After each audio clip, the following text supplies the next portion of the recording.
One day I thought, what if there was a story where the characters, SpongeBob and Patrick, go on a journey and they end up on the surface, which would be not only technically more ambitious, but also just conceptually, you know, that it would kind of bring them into this other reality. That was really the thing that led me to be interested in trying to do a feature with the characters.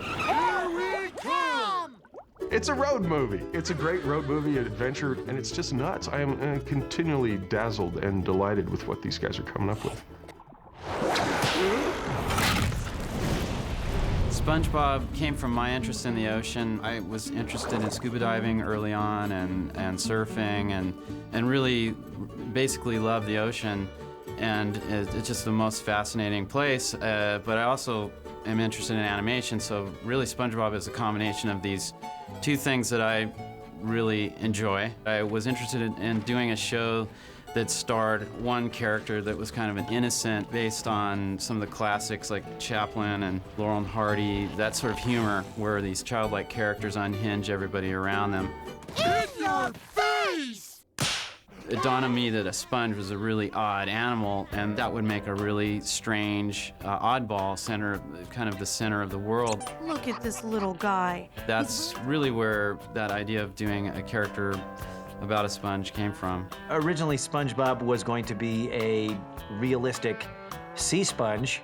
He looked like a loofah mixed with a rock, mixed with a potato. Not really telegenic or pleasing to the eyes. And I was still looking for that kind of squeaky, clean nerd, and I drew a square sponge, like a sink sponge, which isn't a real sponge. Those are actually fake. You know, they're cellulose. But it looked so funny, and it seemed to fit the personality I was looking for. And that's really when things started to take off. I had this square, sponge-shaped oddball that was going to embody innocence in this show. SpongeBob is an adult character that acts like a child, and he has a child's perspective, and he's well-meaning, but this often causes him trouble. I would say the show is really about not losing that, not losing your childlike sense in life, you know, that it can be helpful in solving problems. It also can cause trouble, and it does for him. We're just kids. A couple of kids in way over their heads. He is this innocent character. He lives in a pineapple next door to a guy that lives in this Easter Island head-like house, obviously the curmudgeon in town, and that makes for a lot of interesting stories.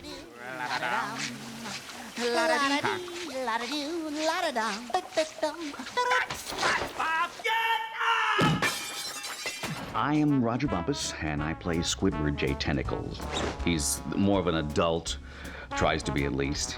I listen to public radio. He's an octopus, but they call him Squidward. I've never understood. I guess Octoword just didn't work for a name, though. But he's a kind of, I always likened him to the Mr. Wilson to SpongeBob's Dennis the Menace. Too bad SpongeBob's not here to enjoy SpongeBob not being here. To me, there's something just so funny about that Jack Benny, loyal to nobody character that Roger Bumpus does such a great job of playing in Squidward. Mr. Krabs! Oh no, this is terrible! Who's gonna sign my paycheck? Squidward has a bicycle, and I personally ride a certain type of bicycle, a recumbent bicycle, and they gave Squidward my recumbent bicycle in this. My little inside joke in the whole thing. No one's gonna know it but me. SpongeBob lives in a pineapple. His neighbor is Squidward, the squid that's a curmudgeon, and then next to him is SpongeBob's best friend, Patrick, who's probably the dumbest guy in town. He lives under a rock, literally. Patrick is one of the denizens of Bikini Bottom. I'm good buddies with SpongeBob, and we have lots of misadventures. This one goes out to my two bestest friends in the whole world. Patrick and his big peanut guy. Everyone knows that Patrick is adult. Did you see my underwear? No, Patrick. Except SpongeBob. Did you want to? SpongeBob thinks Patrick is a genius. SpongeBob thinks that all Patrick's ideas are good ideas. I have to use the bathroom. That Patrick is a smart guy, that Patrick knows what's up. I'm supposed to get a toy with this? Patrick is a gamer. Thanks. Patrick is definitely a gamer. And it's an interesting world that it has kind of a childlike, I think, experience of the world around them without the guise of supervision. It's kind of like kids living without parents in a way.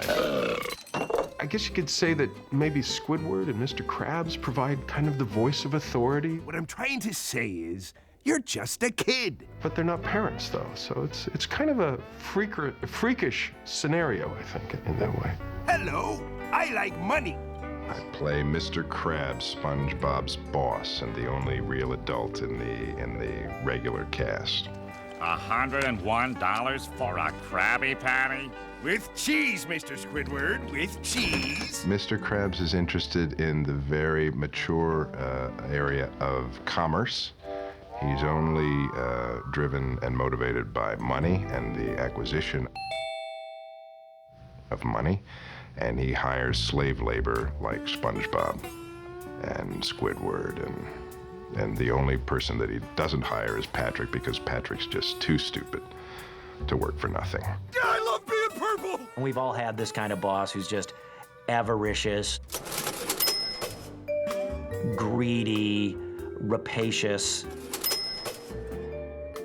and he's the type of person, again, a good guy. Nobody in SpongeBob's world is unrelentingly, unsalvageably evil, but Mr. Krabs represents that aspect of humanity that thinks that getting rich and having money will solve all his problems. King Neptune is riding toward the Krusty Krab at lunchtime. He's got money. We added a couple new characters to the movie. I play King Neptune, who is sort of mean. He's incredibly bald. And notice it bald. He's in denial because he has no idea that he's bald. What does this crown do? Covers your bald spot. Which I don't relate to, because I've never been bald. This crown does much more than cover a slightly receding hairline. If I were bald, it would be terrible, but I'm not bald. King Neptune is somewhat, I would say, old-fashioned. He rules by, with the iron fist. Eugene Krabs, your 6-day reprieve is up, and it is time for you to die. And Mindy is more progressive. Mindy is his daughter, a mermaid, who will one day be queen of the sea. This crown entitles the one who wears it to be in charge of the sea. One day, you will wear this crown. I'm gonna be bald? Thinning! I play a character named Mindy. She's a mermaid, and she's not a traditional mermaid. She's very independent, and she's very strong-willed, and she's very, she's a good person. She's got a good heart. And she's kind of just like a regular kid, I guess, except for she's got tail fins. Daddy, please, I think you're overreacting. Silence, Mindy! My dad's this sort of tyrannical, kind of a very pig-headed, sort of big iron-fisted force. And my character's like, oh, come on, Dad, like, can't you just try a little bit of, like, compassion for once? That would be nice. Can't you just try to feel something for these little sea creatures? And he's like, no, Mindy, no. There is nothing else I can do. You can give SpongeBob and Patrick a little more time. Except give SpongeBob and Patrick a little more time. Nobody in SpongeBob's immediate circle of pals is a bad guy or an evil person.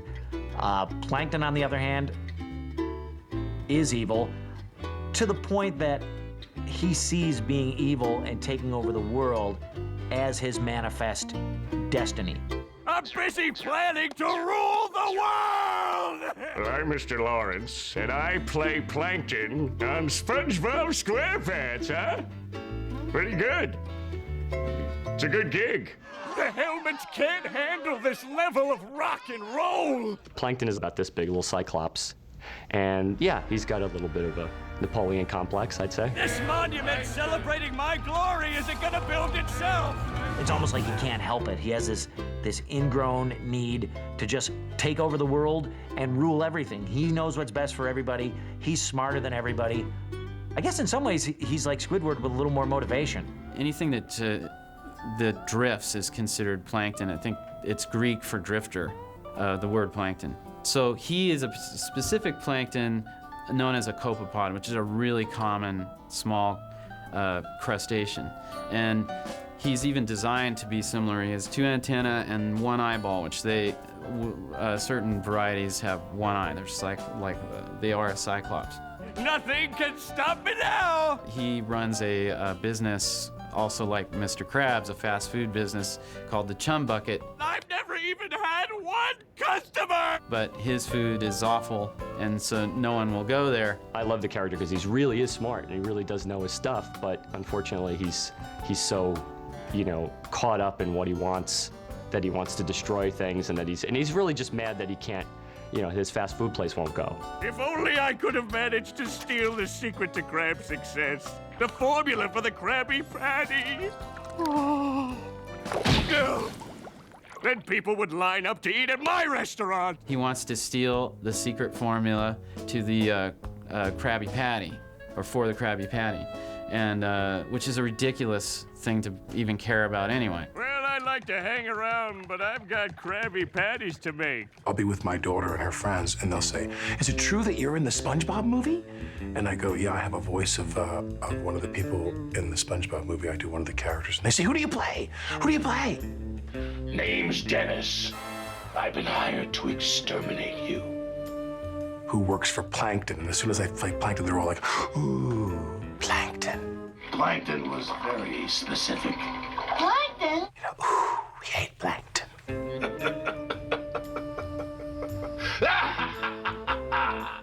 And I've learned now to really push that button with them. So when the next day there'll be a different round of people, my kids' friends, and they'll say, "So are you in the SpongeBob movie?" And I'm like, "Yeah, I work for Plankton." And they all go, "Oh, Plankton." They hate Plankton. So I'm learning more and more about where everybody fits in the SpongeBob world. That was beautiful, but we got S a little too hot. I'm gonna come out there and kill the sound man. Let's do it again. When you set out to do a movie, there should be something special about the movie, I guess the hook of the movie. What's the hook here? And I think the hook is that these guys are going to take a major leap into live action, and for us, technically, that's a huge thing. We never really had the characters running around in a live action world, so that was presented an interesting challenge, and I think that for the audience, I would hope that it's a payoff, that they're going to see something that they would never see during the series. Oh no. How will we ever get back to Bikini Bottom now? I got this phone call from Steve, who created SpongeBob, and called me up and said, "Hi, we're doing a picture called SpongeBob, and we'd love you to be in this." And I said, "I don't care what the part is, I'm in." Because when I mention the word SpongeBob around my household, my kids go crazy. I've seen the show, I love the show, but mainly it's because my kids said, "Dad, you gotta do this one." And I love Nickelodeon. I think it's a really positive thing for kids. And so I was really honored and happy to do this. Look up like that, like, yeah. Oh, yeah, please do it again. Here we go, picture. DH, as I like to call him, meets Patrick and SpongeBob at the edge of the beach, and they're trying to get back with the crown, and they don't have any way to get back, and so Hasselhoff shows up, and he's like the superhero, coming to offer them a free ride back. Action! I can take you there. Who are you? I'm David Hasselhoff. SpongeBob says, "Hooray, who are you?" And I go, "I'm David Hasselhoff." And I went, "How weird is this?" So where's your boat? Boat? You guys. Good, and cut. Somebody said, what if he doesn't have a boat? And so he just swims, and basically Hasselhoff comes running down the beach when they need help and puts him on his back and swims to Bikini Bottom, which is out in the middle of the Pacific.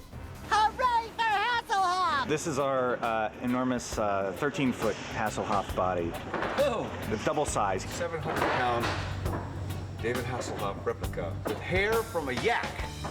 This is from a yak. And we built a double-sized version because of all the action that takes place on Hasselhoff's back. Go, Hasselhoff. And we didn't want to ask Hasselhoff to lay in this position for 2 weeks straight while we filmed macro photography on his back.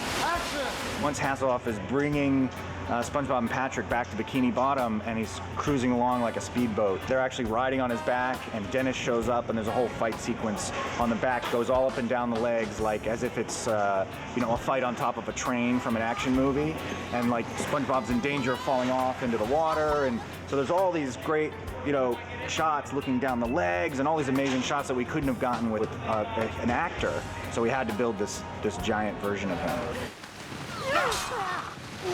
Take it easy back there, fellas. He totally understood that it was campy and that he really got it. And after the shoot, I realized no one else could have done this. I mean, the guy was in shape. He has a stunt double that they worked together with, but he does a lot of his own stunts, and he went the whole 9 yards. I mean, he really worked hard for us and did a performance greater than I imagined. And all the while, I know he was excited to do it for us. He was really helping us out, and great job. He did a great job. You done good, Hasselhoff. You done good. On this trek, SpongeBob learns a lot about himself. So there's actually his personal growth in the story is that he learns to believe in himself. I've been through a lot in the past 6 days, 5 minutes, 27.5 seconds. And if I've learned anything during that time, it's that you are who you are. This movie is very much a journey that SpongeBob and Patrick take to prove that even though they're perceived as being children and, sort of goofball children at that, that they are able to achieve great things despite their lack of experience and despite their lack of worldly knowledge. I did what everyone said a kid couldn't do. I made it to Shell City, and I beat the Cyclops, and I rolled the Hasselhoff, and I brought the crown back! I guess it is a little bit of a wish fulfillment fantasy that a child would have, is that everything is riding on the green kids just because they're the last people left. That's kind of a sidebar. The most important thing is that Mr. Krabs is in peril. It's a story about a crab, and he's been framed by his nemesis Plankton. That's the story. SpongeBob, me boy! I'm sorry I ever doubted you. That's a mistake I won't make again. Oh, Mr. Krabs, you old soft serve. Oh, I'm a goofy goober, yeah. You're a goofy goober, yeah. We're all goofy goobers, yeah. Goofy, goofy, goober, goober.